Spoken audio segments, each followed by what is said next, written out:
Hi, my name is Ranganathan 𝗧𝗦𝗔𝗀 and today I'm going to discuss with you Indian history, Stone Ages. When it comes to Stone Ages or when it comes to Indian history, we generally divide history into three parts: prehistory, proto-history and history. Always remember the word prehistory. Prehistory means that part of history where there are absolutely no written records, only archaeological evidences. Now, this is that part of history where we do know some information but not all. For example, Stone Ages. Now, the second part is proto-history. Proto-history is where we do have historical records, but we don't know how to use them or how to read them. For example, Indus Valley. See, with Indus Valley, we do know a lot of information about Indus Valley, but unfortunately, the literature or the writings which exist for Indus Valley are not deciphered. I mean, we don't know how to read them.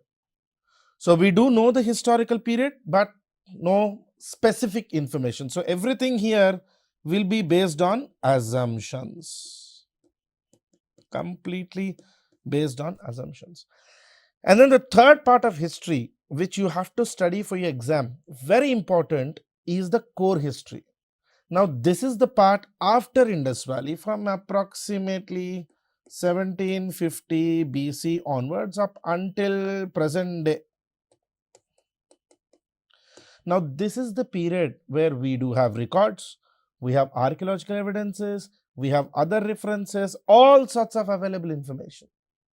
From Vedic period to entire ancient India, medieval India, modern India, everything is part of core history. In today's session, we are going to mainly discuss on the Stone Ages, which is the prehistoric period of Indian history. Prehistoric period goes all the way from 2 lakh BC to approximately 25,000 BC or 2,500 BC according to some historians. Now, this period, as I said, we have no written information. So, the only way to deduce information or understand the period is through the stone tools, through pottery, through artifacts, through metal implements, all those excavations and archaeological evidences. Based on that information only, we are able to deduce this period. Historians like John Lubbock, Gordon V. Childe, they have deduced and created a sequence of Stone Ages. We divide Stone Age into three parts: Paleolithic age, which is old Stone Age; Mesolithic age is middle Stone Age; Neo means new, so new Stone Age. Now, this three period, stone dominated as the essential tool of survival. That's why we call it Stone Age. Now, this information that you see as Chalcolithic, the word chalco means copper. Basically, Chalcolithic age is where copper dominated. Now, entire sequence is similar for all historians, but always remember the time period of each differs from historian to historian. R.S. Sharma, Satish Chandra, 𝗳𝗏 𝗵𝗫, everybody gives their own sequence and timeline. So, don't worry about the timelines exactly. Some people say 5 lakh BC to 50,000 BC for Paleolithic. Some say 5 lakh BC to 10,000 BC for Paleolithic. So, there is no specific recorded estimation for this. At the end of the day, this division is also based on radiocarbon dating. Now, see, RC dating, radiocarbon dating, also called C14 technique. C14, very simple. You will hear this a lot in your exam. Radiocarbon dating is a sequence where the amount of carbon isotope which is lost is generally required to be replaced by a living being. So, for example, you are living. Every living being leaves carbon isotope, also gains carbon isotope. So, that way we understand how much of carbon is lost and how much of carbon is replaced. The only difference is for a dead being, carbon is not replaced. So, amount of carbon isotope lost helps us determine the time period a particular organic element or an inorganic element died or stopped existence. So, this is just an example of the timelines that we give. So, even Paleolithic is divided into three parts. Lower Paleolithic being the oldest, middle being the middle Paleolithic, upper Paleolithic being the latest. Now, one point, remember this. This is not hard and fast rule. So, upper Paleolithic will always have sequential overlap with Mesolithic. So, Mesolithic may also be starting like this. Upper Paleolithic, Mesolithic. Just like that, late Mesolithic and early Neolithic might overlap always with each other. So, this is 10,000 BC is not like 10,000 BC Mesolithic ends and Neolithic starts. There will be overlaps and similarities. There will be a lot of similarities between time period to time period. Now, for us, quickly, this part of a syllabus, most of the questions will be factual questions. You will have a lot of factual questions. So, for you, we need to understand the facts only. Lower Paleolithic, for our sequential purposes, according to NCERT books, according to textbooks, which Government of India prescribes, our general sequence is 5 lakh BC to 1 lakh BC. As of our history, in the lower Paleolithic, which is the oldest stone age, there are no human evidences available, no human remains in this period. Generally, it covers most of the late Ice Age, late Holocene period. In our textbook, it will say. This period was largely dominated by quartzite tools. Quartz is a small, soft stone type of element, mostly dominated with that. Most of the tools were hand axes, cleavers, and choppers. Now, hand axe, basically, it is a little long stone type, sometimes used along with wood. Butt end is broader, working end is narrow. So, it will look like this.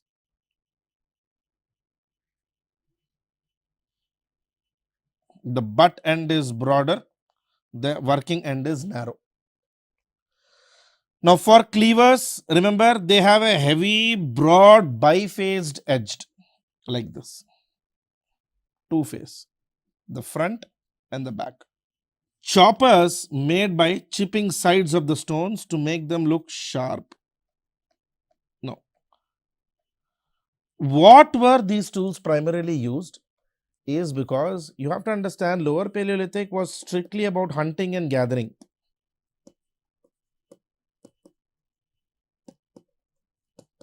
No agriculture production, nothing. Strictly hunting, gathering. It was all about collecting food, killing animals, eating raw. There was not even cooking, no fire during this period. That's why lower Paleolithic largely represents pre-hand axe industry. Hand axe is basically using stone tools with hands. Lower Paleolithic sites in India mainly are seen in Shivalik ranges, Soan Valley in Punjab, Pakistan region, Belan Valley, Mirzapur, UP. Mostly we see caves and rock shelters of lower Paleolithic in Belan Valley. In Pahalgam, Kashmir, Belan Valley again, Allahabad, UP region, Bhimbhetka and Adamgarh region of Madhya Pradesh, Singhi Talev, Rajasthan, Nevasa, Madhya Pradesh, Maharashtra region, Hungsi, Karnataka, very, very important, has been asked multiple times in multiple exams. And Attarimpakam in Tamil Nadu, very close to one of the first Stone Age tool sites founded by Gordon V. child. So lower Paleolithic, strictly hunting, gathering. It was primarily, you can say, nomadic life. People never really settled at a place. Transition from lower Paleolithic is middle Paleolithic. Again, 1 lakh BC to 40,000 BC. Here, tools became a little more hard. Chert. Quartz is a soft stone. Chert is slightly harder. It's a piece of very hard stone. And again, it is made by chipping off the edges, just like how we sharpen the pencil. You know, you take a blade and you sharpen the pencil. Exactly similar concept. And most of the tools, if you see, small size tools and medium size tools. And many of the tools were scrapers. Scrapers because after killing animal, they have to scrape out all the skin, all the outer hide of the animal. So they kind of create a rough finish flat stone called scrapers. Borers look like this. And the idea is pretty simple. Hit it, drill a hole, bore a hole by squeezing it. And then blades. Now tools, if you observe in the middle Paleolithic, tools became slightly more based on utility. Slightly more based on use, being able to use these tools better. And if you observe the sites, many of the lower Paleolithic eventually transitioned into middle Paleolithic as well, like Swan Valley, Punjab, Pakistan. Rory Hills, again, continuation. The Narmada Valley in the central India, Samnapur region. Tungabhadra banks, river banks, Bhimbhetka, Madhya Pradesh, and Nevasa. Most of this lower Paleolithic sequentially continued into middle Paleolithic. Then eventually comes upper Paleolithic. In a way, this is one of the most advanced Paleolithic feature, 40,000 BC to 10,000 BC. Most important significance is flint based industries. Flints are like hard tools and sharp. As you see in that animation, Flintstones, hard, sharp tools. And this is the period, upper Paleolithic period is the period where we see Homo sapiens for the first time, advent of humans. Bhimbhetka caves, Madhya Pradesh, Andhra Pradesh, Karnataka, Maharashtra, Chota Nagpur Plateau, Gujarat region, fully you see upper Paleolithic sites. These are the Narmada, Tapi section. Narmada, Tapi and Tungabhadra region. Now the reason was pretty simple. Ice Age is done. By the lower Paleolithic period, Ice Age is finished. The weather started to become more warm. Warm climate, increase in flora and fauna. Now once the warm climates come, there will be a good set of increase in flora and fauna. Plants and birds increase, Ice Age is completed. Animals also started to become smaller and more manageable. New tools started called scrapers continue. Blades, one stone, two sides, very sharp end. Large blade tools were observed in upper Paleolithic period. Burins were basically very similar to those borers, but these are much more sharp, very refined finish, used in engraving rocks and bones. And these are small size handheld. These are those which can be held in the hand. And scrapers are again flint instruments, much smaller with sharp edges. You can say pointed scrapers, just like a scraping brush that we use today to clean the fish. Similar logic, to clean and scrape the meat. Scrapers also use wood or hide, mainly to clean hide. Hide is basically the outer layer of the animal. Even bone tools were used. Like for example, bones were used as needles. Bones were also used for fishing. Harpoons, blades and burins. Burins again, sharp tools were clearly observed in the upper Paleolithic period. Now, if you see the transition from the lower Paleolithic to middle Paleolithic to upper Paleolithic, the amount of tools the number of usage of the tools is highly increasing. But at the same time, the sites almost remain the same between Upper Paleolithic, Middle Paleolithic. The sites, the locations remain the same. Once the Paleolithic was done, somewhere about 10,000 BC, we see the coming of Middle Paleolithic, commonly called Mesolithic or Middle Stone Age. The Paleolithic era is completed, Old Stone Age is completed. Now this is Middle Stone Age, approximately 10,000 BC.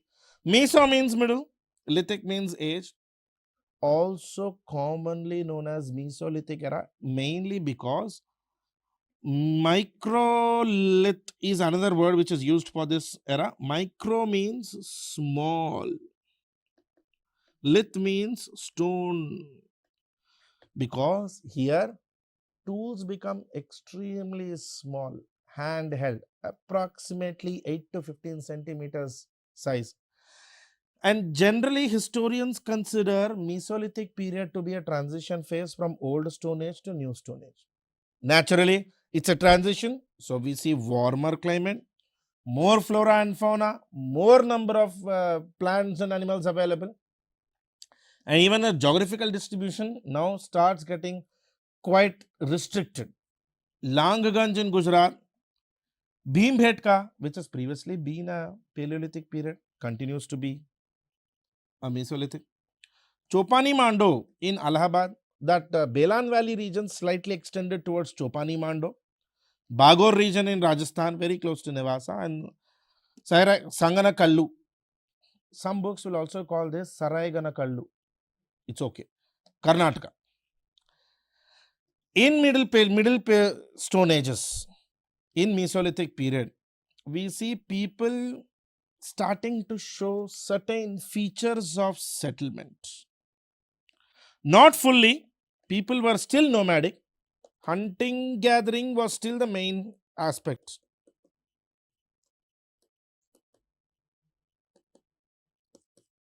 Hunting, gathering was still the main purpose of life. People started to live in huts with paved floors and windscreens. Now this was special. Also, most of the huts were circular like this.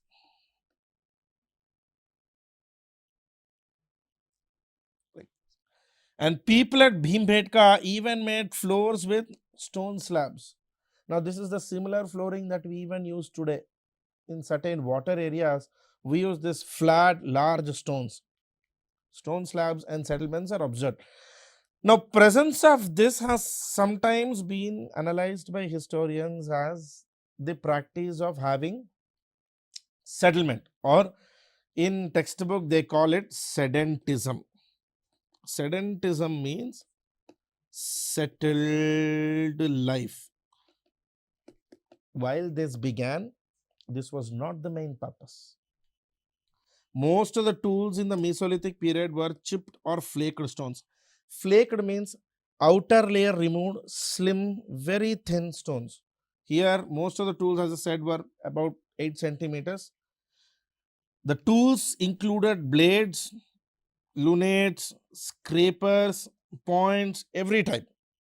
And most of the tools were used as combination. Combination of either two stones or with wood. This is where we see the typical hand axe which we use even today. We use hand axe even today. Mesolithic, since first evidence of settlement. We also see pottery, mainly reported from Langaganj and Bagor region of Rajasthan. Now, Bagor Mesolithic site is the largest site in India. Nagarjunakonda in Andhra region and 𝗂𝗧𝗎𝗎𝗎 in the east. Now, this period we also see pottery with paintings. Usually, coarse grain pottery were also there, or what they used to do is they, on the pottery, they used to sprinkle sand or small stones to look like a, you can say, a rough finish, a scraper type of finish. That was special for the Mesolithic period. In Mesolithic, as I said, sedentism began. People were hunters, food gatherers, and fishermen together. Naturally, given their tools, they had smaller animals to hunt. Unlike the past, not big animals, small animals. Bows and spears were also used, made of stone. And food was a combination of animal and plant. And given this is a settlement, they have a society. We also have evidences of recreation like paintings, as I said, on pottery also. Dances. We also see paintings in 𝗵𝗵𝗸𝗀𝗃 of musical instruments like blowpipes and horns. Mesolithic people also show burial evidence in their rock paintings. Like there's one rock painting of family mourning the death of a child. Human skeletons were found at Langaganj. There were 4 types of burials. Extended burials is basically an entire family buried together. Probably first member when he dies, they bury. The next member they put and they bury one place. Flexed burials or folded burials is body is folded, the feet are put on the top, feet are very closely put and then buried. Fractional burials are basically parts in burial. And then double burials, this is special, double burial is new. Couple burials or two bodies or a male and a female body buried together. Now all this shows evidence of start of a society or a settlement in the Mesolithic period. Now, just as a quick repeat, prehistoric period, what we have seen today is prehistoric period. We have Stone Ages, which is basically an era where we do not have any writing. We only have archaeological evidences.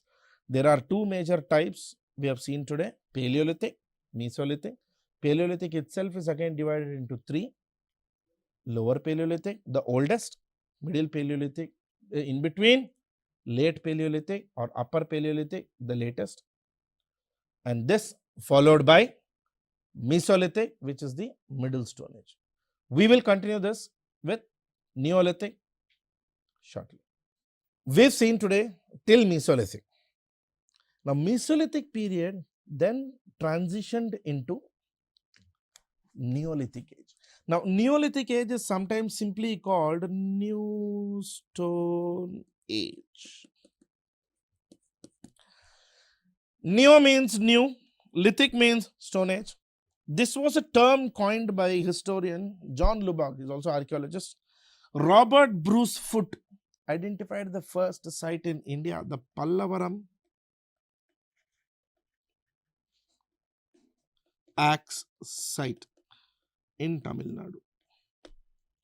Neolithic settlements in India are not older than 6000 BC. So, the latest BC Neolithic settlement is 6000 BC and most of them are on the west of Indus River. Like if we say this is India, most of them we see the west of Indus River. Neolithic sites. In the Neolithic period, the main societal feature we see is a continuation of what began in the Middle Stone Age. That is cultivation of plants, domestication of animals, that too particularly small animals.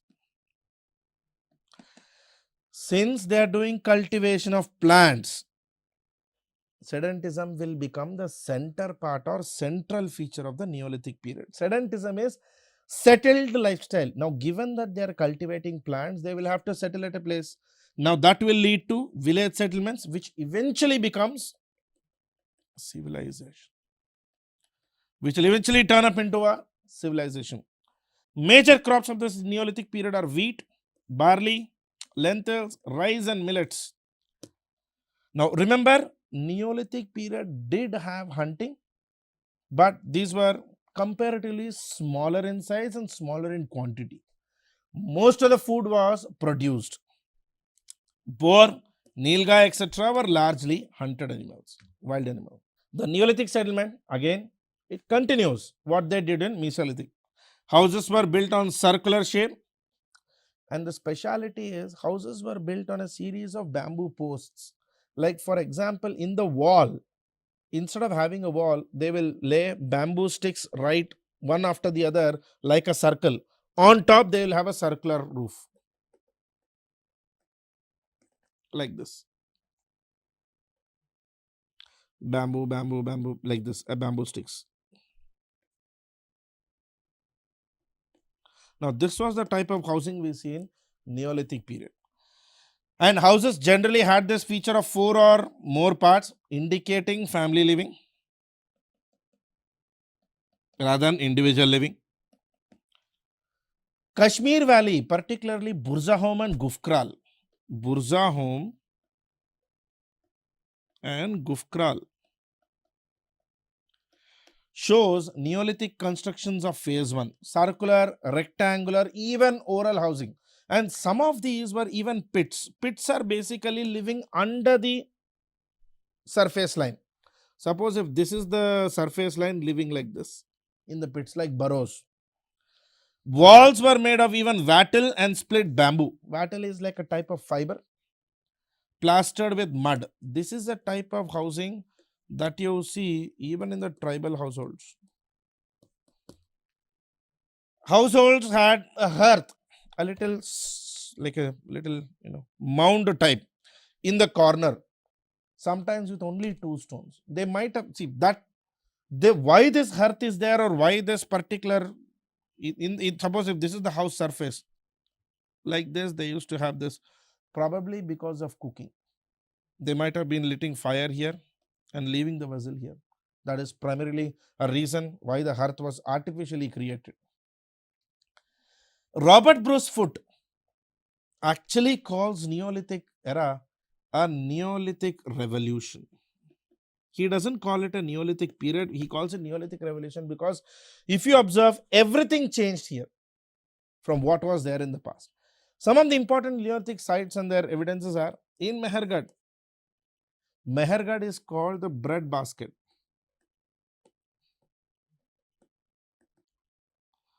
Of Neolithic era. Mehergarh is basically called the bread basket of Neolithic era.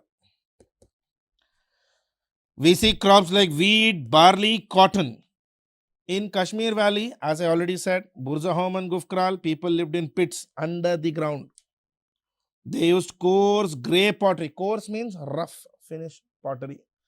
Chiran region of Bihar, we see bone tools. Remember bone tools of the Mesolithic period? That continues here. Sanganakallu, Brahmagiri, Maski, Hallur, we see extensive amount of millet cultivation, which is also the culture of Karnataka even today. Millet cultivation. UP, Allahabad region, Andhra Pradesh, Utnur, earliest site of Neolithic. In Tamil Nadu, Payyamppally and Kaveri region, large spread. Settled alive but still spread. In Belan Valley, continuation of domestication of rice from 7000 BC. Belan has been a paleo. Belan has also been a meso. It will continue to be a neo. All the 3 stone ages are seen. Garo Hills in Meghalaya is a new addition in the Mesolithic period. In the Neolithic period, the Garo Hills of Meghalaya. Particularly, understand this: cultivation of rice, where it was seen first, cultivation of wheat, where this was seen first, and millet cultivation, where it was seen. These are the factual information that you need to record in your exam, for your exam. That's the 3 stone ages: Paleolithic, Mesolithic, and Neolithic. We've seen the sites. What you can do for you to easy to remember is take a map of India, mark these places in your map. Okay, thank you.